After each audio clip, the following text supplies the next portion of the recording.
Oila vaqti dasturi davom etadi azizlar. Biz esa oshxonamizdamiz. Oshxonamizda yosh oshpazlarimiz Sarvarbek Vahobjonov hamda Humoyun Hakimboyevlar mana shunday sovuq, qorli kunlarda quyoshcha deb nomlangan mana shunday quyoshchami bu? Ajoyib salat tayyorlashdi. Madina piyozi oldinglarga sal vaqtliroq chaqirib oldinglar, yordami tegdimi endi? Savollar beribdi. Nomni so'rab olgan bo'lsangiz kerak. Xush ko'rdik yigitlar. Yaxshi keldinglarmi? Charchamasdan. Siz Humoyun endi birinchi marta kelishingiz, ular esa kelganlar, shuning uchun yo'l yo'rg'ini tushunarlar. Lekin baribir shunday bo'lsa-da, siz o'zingiz ishingiz ustasisiz. Qolaversa buni bemalol aytib berishga ham odatlanishingiz kerak. Endi tayyorlangan salat haqida kim aytib beradi? Sizmi yo'q? Salatimiz quyoshcha. Quyoshchami bu? Salat emasmi bu? Shu quyoshcha salatimiz. Ha, quyoshli salat. Albatta. Xo'p, buni nima tarkiblari? Buni tarkibida rukla, o'zi rukla qo'shishimiz kerak edi, lekin biz yangicha ko'rinishda qilib miyata qo'shdik. Ha, miyata qo'shildi. Miyata. Sousga keladigan bo'lsak, asal, limon suvi qo'shib aralashtirdik. Keyin rukla bilan aralashtirib, yonlarga, lablarga va apelsin terib chiqdik. Demak, yalpizli, quyoshli salat ekan-da. Buni endi ruklani o'rniga mana yalpiz qo'shdinglar, buni ta'mi o'zgarmaydimi? Yo'q. Ha. O'xshab ketadi ta'mi. O'xshaydimi? Aha. Yangicha ko'rinish qildik. Aha. Keyin bunga nima qo'shdinglar? Bu yogurt, nima Bu gretsitskiy yogurt bo'ladi. Ustiga yong'oq sepib qo'ydik, zo'r ta'm beradi ikkalasi. o'zi mana qaranglar, mana salatlarga ko'proq odatda o'sha yog' qo'shiladi, mayonez qo'shiladi. Endi bu oddiy qilib aytadigan bo'lsak, suzma-da. Ha, dietetskiy salat bu. Ha, parhezlimi? Parhezli. Nimaga endi? Kimlar uchun? Ortiqcha vazndan qutulish uchunmi? Ha. Ayrim insonlarda, misol uchun, sitruslarga allergiya bo'ladi-da, Sarvarbek, Humoyunbek.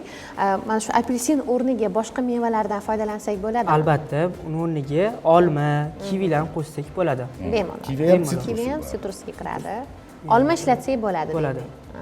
Unda ham mazasi yaxshi, xuddi shunaqa quyoshcha kabi bo'ladi. Albatta. O'zlari mahalliy mevalardan ham qilsa bo'lar ekan-da, pishiqchilik paytida.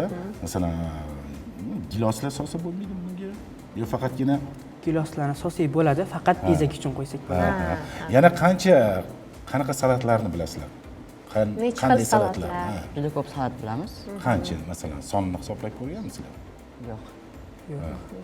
Mana oddiy misol, mana quyoshli salatinglarning o'zini ikki xil ko'rinishi bor.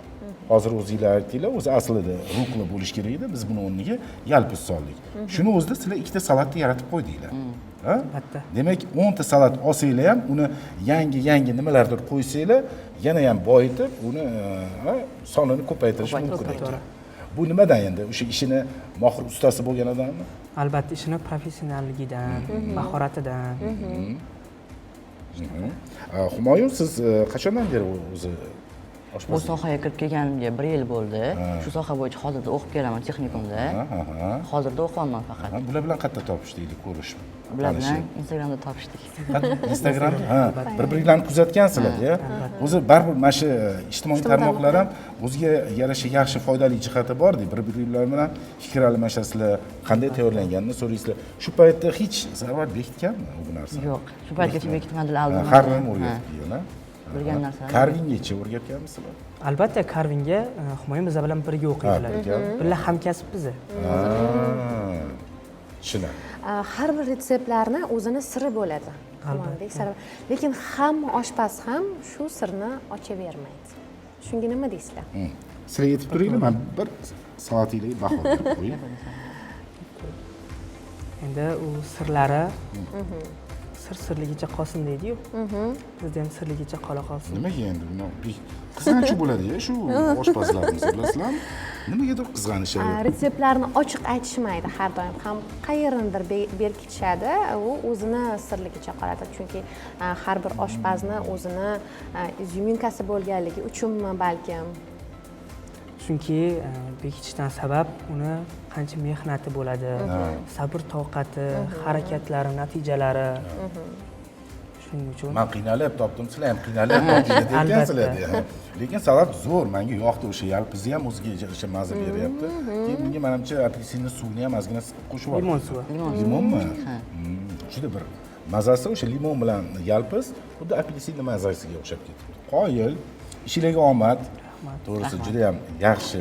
yosh bo'lishinglarga qaramasdan o'zinglarni ustida ishlaysizlar, yangi retseptlarni tatbiq etyapsizlar, qoyil. Manimcha 5-10 yildan keyin sizlarni eplab bo'lmaydi. Mohir oshpaz bo'lib ketasizlar. Mo'yin, rahmat. Vaqtni ko'rsatuvimiz. Kelib turasizmi? Sarvar, rahmat. Keyingi dasturlarimizda ham kutib qolamiz. Xo'p, rahmat. Rahmat. Biz esa davom etamiz.